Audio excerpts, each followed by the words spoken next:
Okay, so we now have some input inside of our JavaScript that we've gotten from our HTML, and we now have it saved into a variable so that we can do our processing, which is the next step. Just to make things a little more clear, I'm going to go ahead and add some comments in here, knowing that we've got our input from the HTML, if I can spell HTML right. And one other thing I've noticed in here, that in order for this to be processed correctly, we need to make sure we're parsing the value into an integer before we save it into age, because we've initialized age as an integer or a number.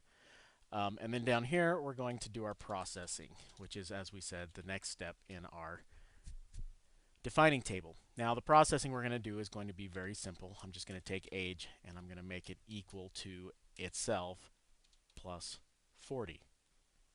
Right? Nothing fancy, but it can be all, 10 pages of code in there if you want it to be that complex of processing before we do our output. But we've got our one line of processing there, and we're going to go ahead and do our output to HTML.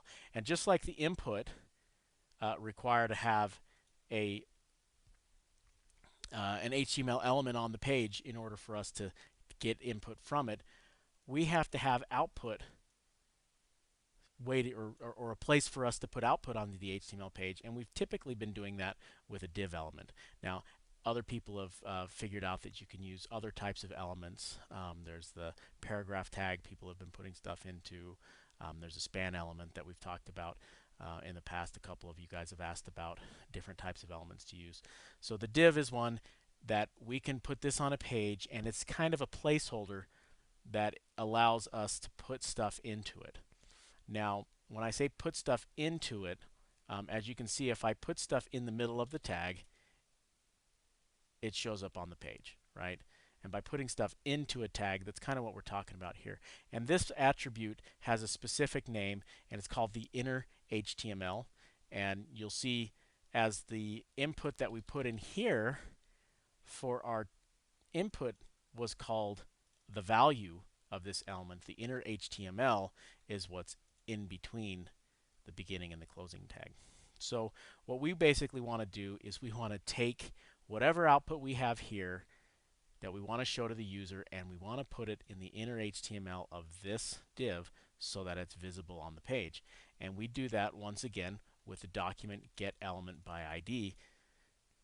But as we learned before, in order to do that, we have to have a way for the JavaScript and the HTML to be able to talk to each other. And the ID tag, once again, is going to be crucial for that, because this method here can't find anything on this page. It cannot find this div unless it has an ID. And like I mentioned before, the IDs have to be unique. Otherwise, the JavaScript will get confused if you're telling it to go find an ID called age input, and there are two of them on the page.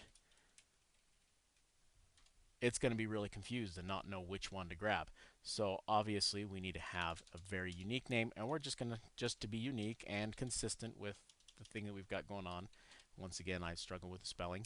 We're going to go ahead and call this ID age output. So now this div has a name, and our HTML, or excuse me, our JavaScript can call it. So I'm going to say in here, and we're going to say age output, right? But like I mentioned, we want, we're not going to call the value of this because there is no attribute of value on a div. But there is the inner HTML that we've talked about in the past. And so the piece of this one that we're going to be calling is the dot inner HTML. And as we've seen before, the dot is kind of how we tie different parts of the functions together, if you will, different attributes in there. So we've got this element here, which basically goes and says, okay, I want you to grab the inner HTML. But what we're wanting to do is actually set this inner HTML to equal something, right? We want it to equal whatever we want to go in there. So when we make the inner HTML, which as I said is this piece in here, and so if you already had something in there, it will get overwritten. Right now, when the page loads, inner HTML will be equal to DFG, DFG. but once I run this function, it'll be equal to whatever I want, which will replace this. So we'll come in here and we'll say maybe we want this to be equal to in 40 years you will be, and then we can add our age into that. And now when this code runs, what you're going to get is this line of code is going to take this string, in 40 years you will be whatever our processing was, and it's going to save it into the inner HTML, which is in essence going to replace whatever is in the inner HTML of this div.